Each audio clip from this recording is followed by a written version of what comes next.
Good morning to you. Thank you for joining us. This is Off the Press. We take a look at newspaper headlines to try and make sense of it so you can decide which of the stories you would like to go read in depth. I don't do this alone. Today, I have two guests to help make sense of it.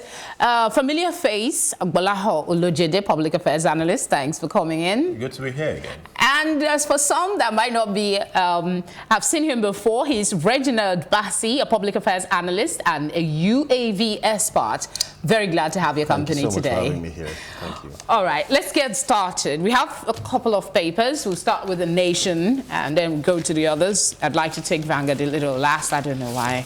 So we'll just do The Nation first. The screamer here is, no more Forex for food import. Buhari tells CBN Nigeria has achieved food security. More push for agriculture. That's the screamer on the front page.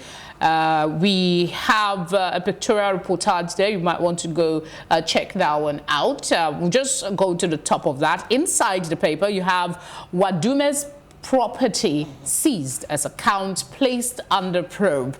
There was a piece yesterday on the Nation newspaper about the background of this guy, yes, giving his correct. name. His name is not actually Wadume. What do you mean? It's what do you mean? When I saw it, I was like, whoa, that means we've got it wrong all this while. But you might want to go read details of it. And if you can grab yesterday's paper, it read like a film to me when I was reading it, almost like a Nollywood script. We have something at the very top as well. Sanwo-Olu nominates Ibokwe, 12 others. Ezewuike begins treatment in India. We have CBN Deputy Governor to chair AMCON. That's another one for you. Iwobi dons Everton jersey number 17. That's some sports story. Amajiri education. Government begins fresh pilot test in Kanu. Or your 7 others. Before I get to my guests, let's just look at what's at the back of the paper. This one says, new drugs to make Ebola treatable. If you've been following the news, you would have had a little bit of it, but not to worry if you haven't. We have our guests here to help. We also have something on the back page. It has, okay, what's on your screen now is invoking Gibran in a troubled time. I don't know if I got that word correctly. Invoking Gibran in a troubled time. What is Lewis talking about? You need to read it. There's a president there. We also have something about thinking about tomorrow, and it's on let us begin to build bridges. Which of these headlines? Let me start with you, Gbolahun. Which of these? The screamer is very interesting. No more Forex for food import. Buhari tells CBN. It's quite interesting. And then the reason, I think we should take that as well, since Nigeria has achieved food security. This is what the president has been told. You know, there's no cabinet in place, unfortunately. So, and a decision like this will require some technical input and data, a lot of data analysis. But he is the man at the helm of affairs. He should know what the security situation is. The man at the helm of affairs get information. That is what one of the critical roles of a leader, informational role. But it hasn't been that long before the change. The change of cabinet hasn't been that long. Yes, whatever happened now is that someone or some people had told him that we have achieved food security. He's obviously detached from the reality of the situation on ground. There is no food security. Even the rice, I agree, we've made some milestones on the rice thing. Meals have come up. I started seeing Nigerian rice being bagged all over across the corners of the road. So things have happened in rice. But do you know that a lot of rice still comes to this country smuggled? They're driven in. As our rice, as we stop accessing dollars to import rice through the CBN, people were still bringing in rice. So that did not stop bringing in of rice. Benin Republic consumption suddenly jumped up as if the population of Benin Republic increased by 30% in 1 year. It didn't happen. It was because some rice meant for Nigeria were being routed through Benin into the country. We do not have food security. Look at wheat. Nigerians eat 2 food majorly.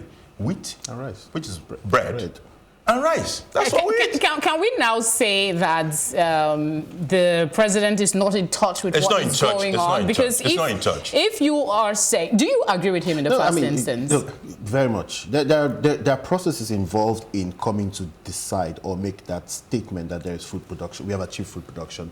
You're talking about production. You're talking about storage. You're talking about distribution.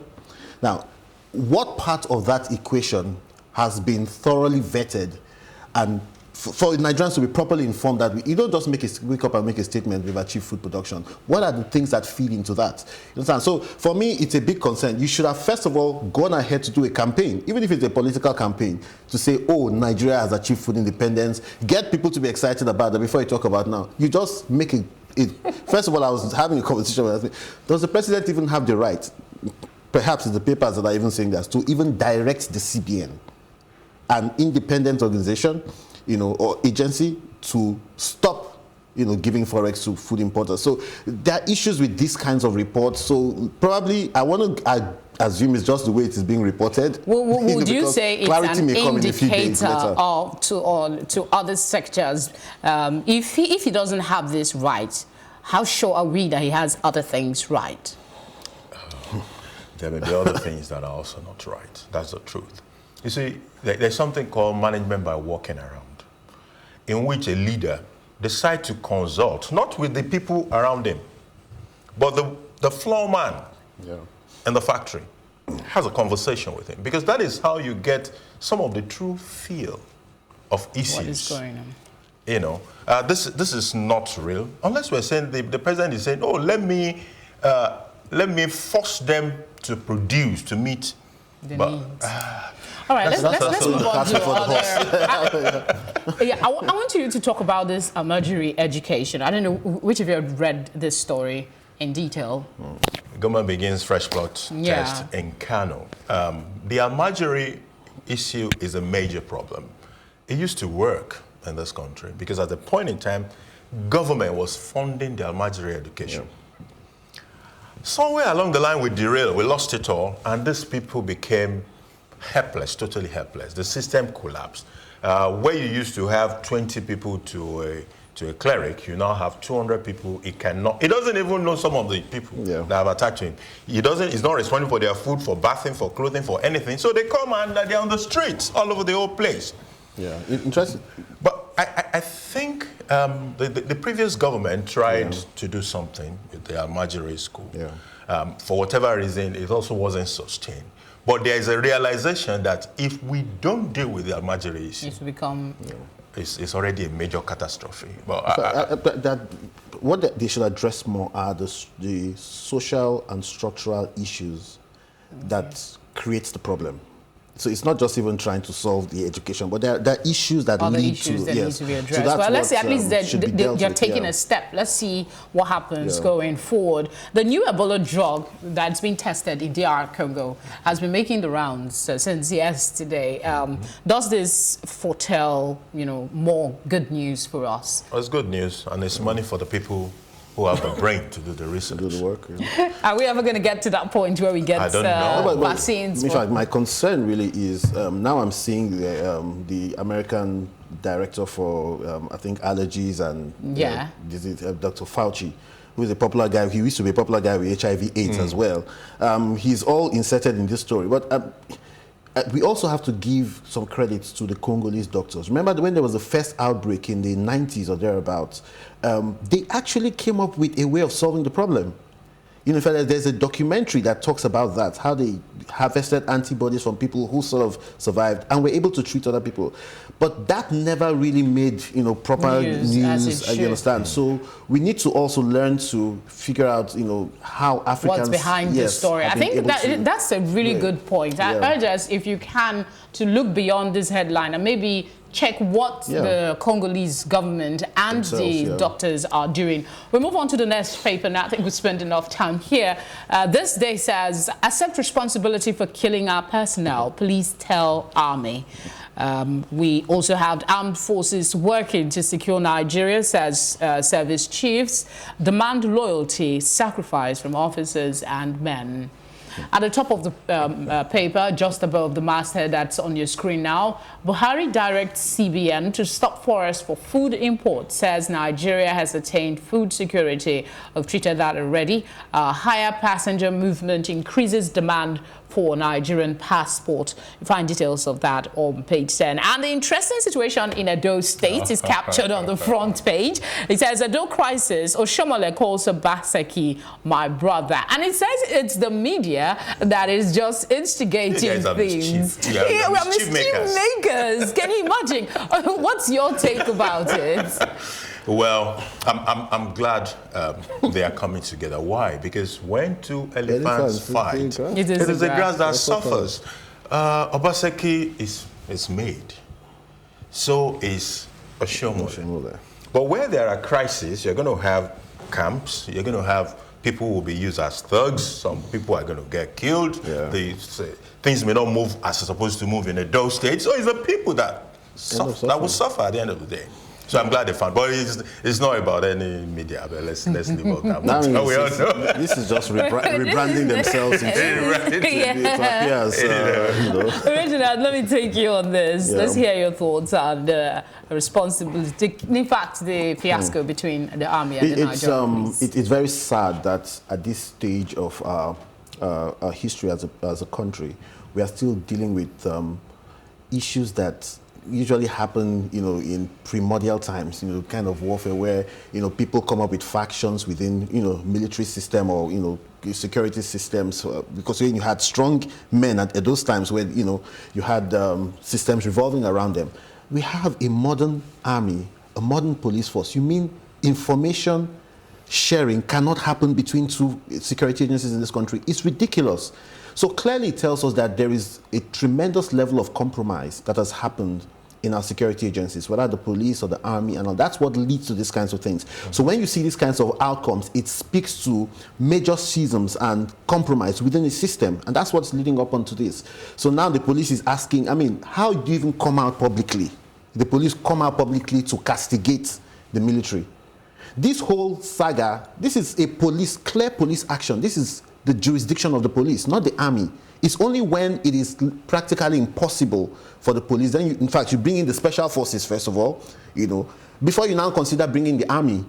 A lot of persons worried that the personnel that were killed, the police officers that were killed, is a big loss to the country because they were integral to some of the big cases that have been smashed. And the country has invested so much in these personnel. So don't you think that there should be some sort of accountability? The president has set up a committee to deal with this issue, but should there be more? Well, there has to be more. There has to be more because we need to be able to get to the very bottom, ascribe blames, punish, and ensure that whatever got us here will never catch us unawares again. You have a situation, I heard something about somebody demanding loyalty. You don't demand it. You have to earn it. So when a leader is saying, what is leadership instead? It's influence. So a leader is saying, oh, I'm leading you, but they're just not following me. You see these guys? You're not leading. That is it. So it's a question for the leadership of the armed forces to ask themselves, if I say I'm leading and these guys are not following, am I really leading? Really leading. Good question. Interestingly, if by the time the investigations go in, we may not hear anything again. That would be really unfortunate. That would be really unfortunate. Because what they will uncan may be too disastrous for public information. And they deal with it because the public deserves a right to know. And so far, the focus has been on the 3 policemen. What about the civilian that lost his life? Trying to help the process. What implication would it be for people who want to be informants to help improve the security if they will lose their life for producing information that they think is helpful to fight insecurity? How many people will come out? So the long-term implication should be weighed against the politics of leadership. Anyway, let's go to other papers. The Punch has this one, Apapa gridlock. Soldiers, hoodlums, extortion, frustrating Oshibanjo panel. Bribe takers in uniforms are impersonators. And then provide bribery evidence against our boys, says Navy. We have something on the Ojude Oba Festival in Ijebu-Ode, Ogun State on Tuesday. That's our culture cross session of participants at the event. That's it on your screen. We also have this story on the robbers. The UI imposes partial curfew on campus. 3 died, 2 missing in Lagos boat mishap. We have BBN Niger sex. UK police may fire Kefi, one of the contestants, who says, they said, I think I saw a headline that screamed she didn't get permission to participate in that big. And her conduct, some persons are saying, may have inspired the statement from the police. But let's see what happens. Ezewuike lands in India, begins treatment. Ogun family accuses pastor of hypnotizing, killing son. Secondus laments inadequate fund to complete PDP secretariat. There are other stories here, but let's just look at the back page quickly so we can get guests in. NIMC, tyranny of inefficient governance. That seems to look like a good one. Over to you. I think we should start with Reginald. Okay. Your thoughts? Which are the headlines?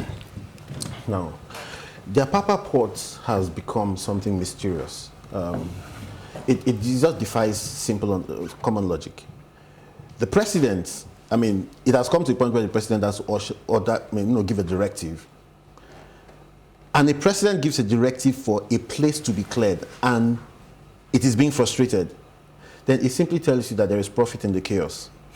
There is profit in the chaos because it just clearly defies logic. A simple problem becoming as complex as this, then it tells you that there are people, there are layers of authorities that are making profit from that system, and that's why that problem won't be solved. But is it enough for the president to give an order, clear this place, without taking into consideration all the exigencies that goes into making that declaration? Every presidential order comes with mandates. When the president gives a directive, it comes with a mandate, which means the police will do this, the other agencies will do this. So it comes with the mandates, clear mandates. That's the nature of public policy. So clearly there are people who have been assigned certain responsibilities in effecting the directive of the presidency. But if there are people who are now deliberately frustrating that, then it tells you that there is a bigger pie that is being shared in this system. That's why this problem is festering. How can this thing protract for how many years? And it's, I mean, no, come on. Okay. I want us to touch on as many issues. I know you have something to say on that, but could you pick on some other headline? Okay, Ezewuike lands on the ambiguous treatment. I think that is a good one. It's important that the man did not die on the federal government, because that could be another crisis in itself. By the time the treatment is over, let's see how things play out. It will be an interesting thing to okay, what about your thought about this Kefi situation? Kefi situation is very interesting. Coming from the society where she used to work, or maybe she's still in the service, you cannot do some things.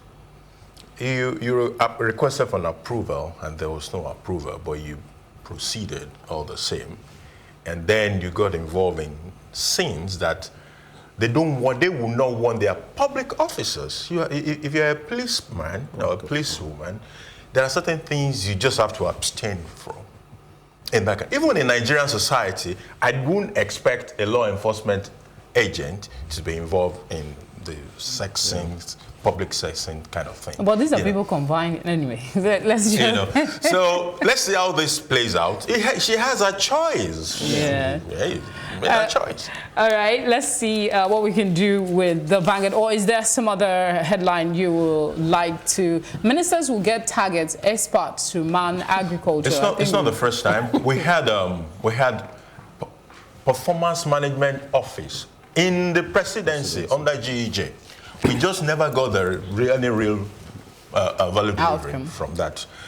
Maybe this time we will. I don't know. Let's give it a shot. But really, you cannot have ministers without clear deliverables and timeline within which those things must be delivered. That is how to make people perform. You hold them accountable for certain deliverables within a certain timeline.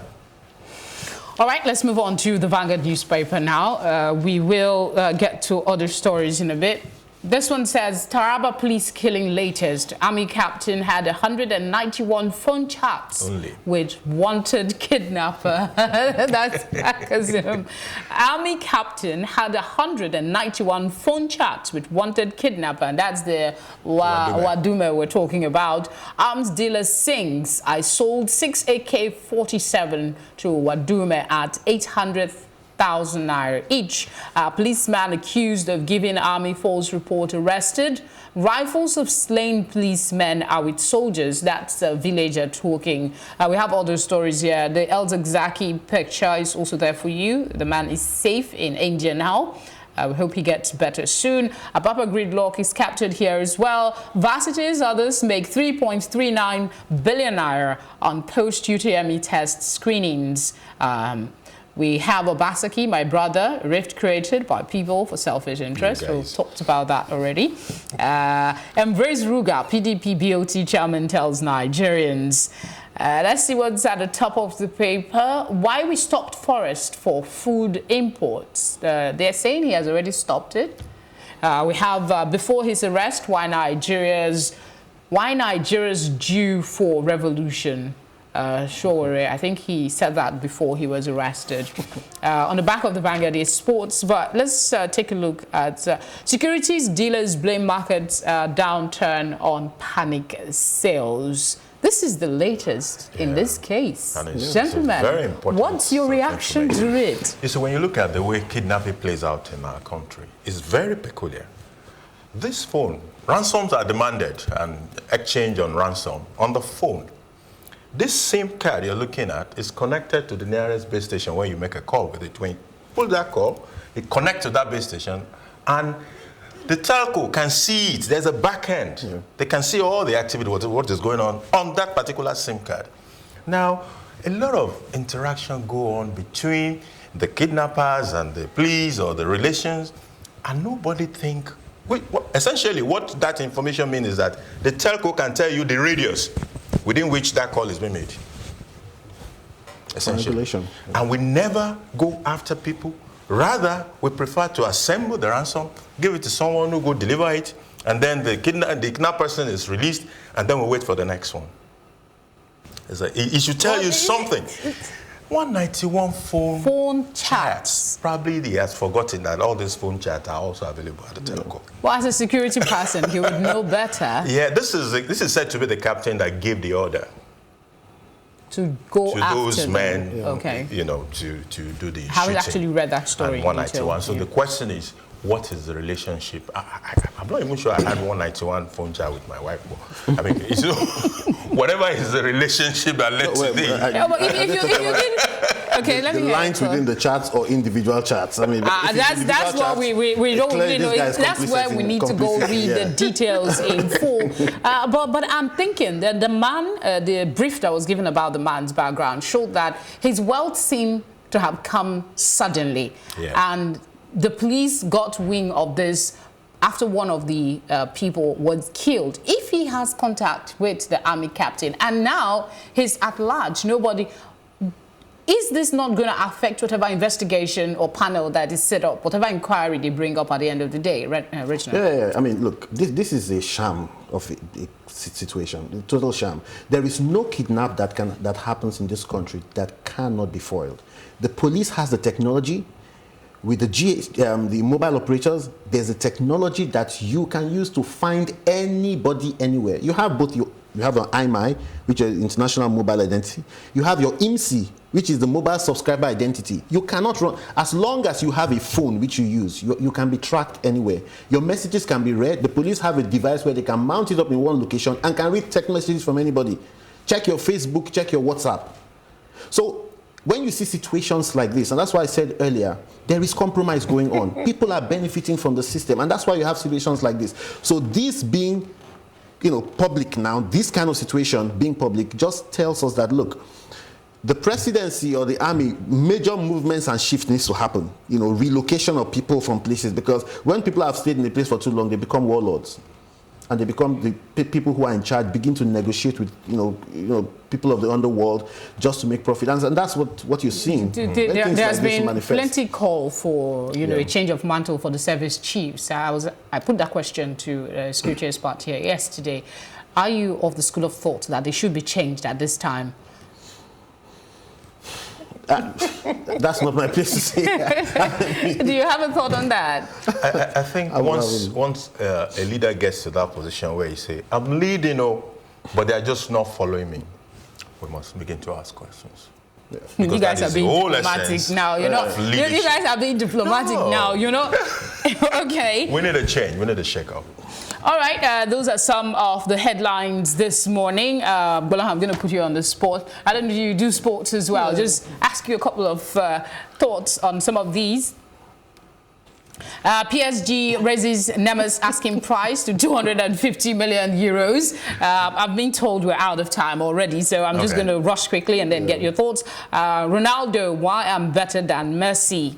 Okay, you make your pick. I think PSG is trying to make money from Neymar. I'm not sure if the guy at the other end can come out with 250. I think they paid about 200 million. Yeah, about that. To get him. Yeah. Now they want to sell him, and they're just putting them 50 million. They're frustrating him actually because the relationship has just gone sour. He's gone sour. So it's not going to do and Neymar doesn't want to do anything for PSG. Yeah. Oh, wow. Well, gentlemen, we also have complete sports, but we're out of time, so we won't be able to take all the headlines. I'll just maybe highlight one or two, and then we'll wrap things up. Arsenal undersold Iwobi to Everton by 19 million euros. That's what's on the front page. Iwobi is also here. His Everton offer too attractive to turn down. Igalo closing in on return to action. Eagles forward commences training exercises. These are some of the headlines you'll find on the Complete Sports when you take a moment to look at it. There are loads of interesting stories in our papers this morning, so I urge you to go out and go grab a copy and read details. Go beyond the headlines, because sometimes, like our guests have said, they could be, framed in a way that it's not as encapsulating of what is inside. Thank you very much, gentlemen, for coming on the program. It's good to be here. Thank you. Very appreciative of your company. And thank you for watching. Do take care and enjoy the rest of your day.